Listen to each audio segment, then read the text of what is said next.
China uses this diversion as a chance to take over Taiwan. What exactly is going on with the economy of Taiwan? And for what reasons are China interested in Taiwan? And why does the United States want to prevent China from invading Taiwan? By the way, should we consider Taiwan to be its own nation or a province of China? What is the background of the conflict between Taiwan and China? And is Taiwan destined to become the next Ukraine? Why is it important for China to pay attention to Taiwan's economy? Hello everyone, welcome back to Nations Eco. In today's video, we are going to understand China's diversion strategy.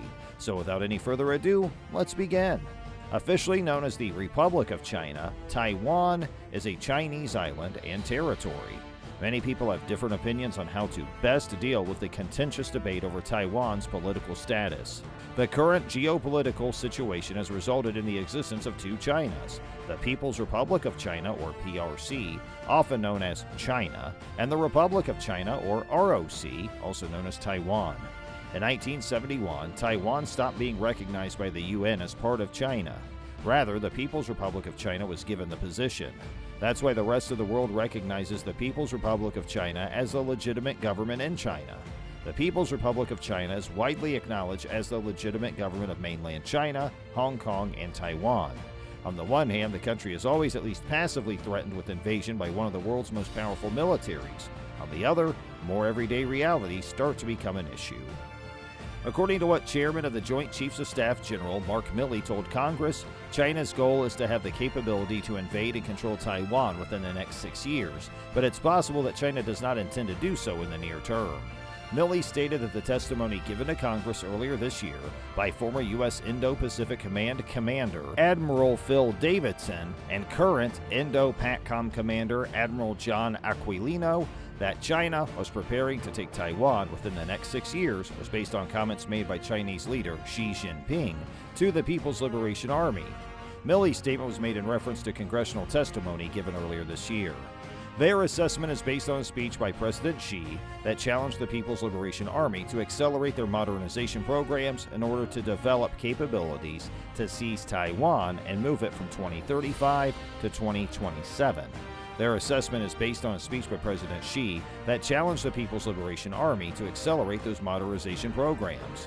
If Admirals Aquilino and Davidson have claimed that China has decided to invade and take control of Taiwan, and that they intend to carry out their decision, there's not a shred of evidence that suggests that the true purpose or decision-making was involved. During the hearing, in an answer to a question posed by Representative Elaine Luria, Democrat of Virginia, he stated, "It's not an intention to assault or seize, but rather it's a capability. My evaluation is more along the lines of an operational evaluation.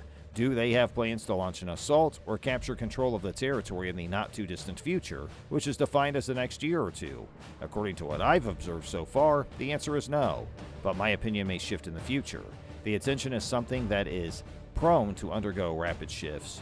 The People's Liberation Army, or PLA, continues to face significant challenges due to the difficulty of invading Taiwan. "I don't see that happening out of the blue," he said. "There is no justification for it, and the expense to China would far outweigh the benefit. President Xi Jinping and his military would do the math, and they are aware that an invasion, in order to seize an island that is that large, with that many people, and with the defense capabilities that the Taiwanese have, would be extraordinarily complicated and expensive.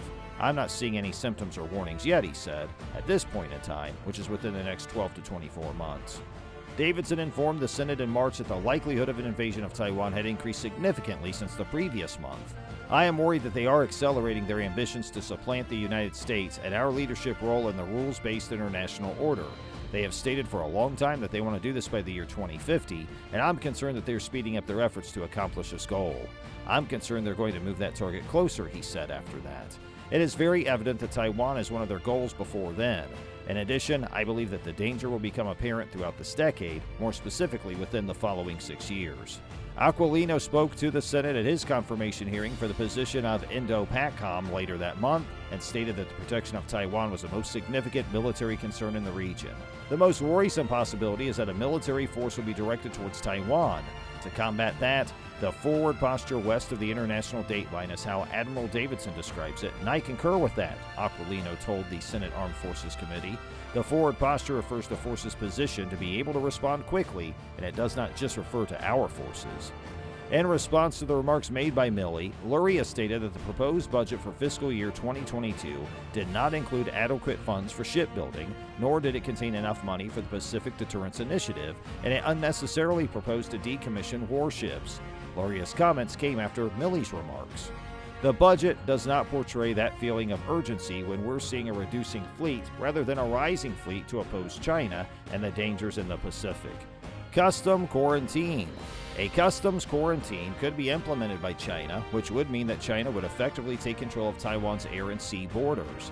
This would be accomplished by screening incoming ships and aircraft, allowing innocent traffic to pass while diverting suspect vessels to Chinese ports. According to research published by the Council on Foreign Relations in 2021, the Chinese government would allow the people of Taiwan to manage their own affairs on the island, at least for some time, as long as China proved it controlled who entered and potentially who went. In this hypothetical situation, imports of foodstuffs and sources of energy would still be permitted, as would passenger traffic such as daily ferries. According to the study, the goal is to force Taiwan to accept a loss of control, and this will be accomplished by preventing Taiwan from receiving at least transfers of military equipment and associated foreign expertise. Blockade. Beijing also has the option of imposing a complete blockade across the Taiwan Strait, which would prevent anything from entering or exiting the country.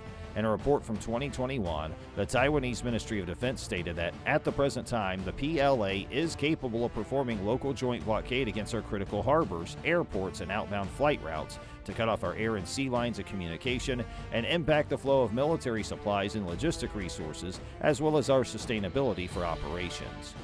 A retired U.S. officer named Lonnie Henley warned the U.S.-China Economic and Security Review Commission in February of the previous year that China would be able to maintain a blockade indefinitely, even with a significantly reduced force. Bombing campaign. It is possible for the PLA to avoid launching a full-scale ground invasion of Taiwan and instead rely on air and missile strikes to destroy vital military and civilian facilities, rendering Taiwan's defenses ineffective. It's also possible for it to achieve its goal through the deployment of cyber warfare.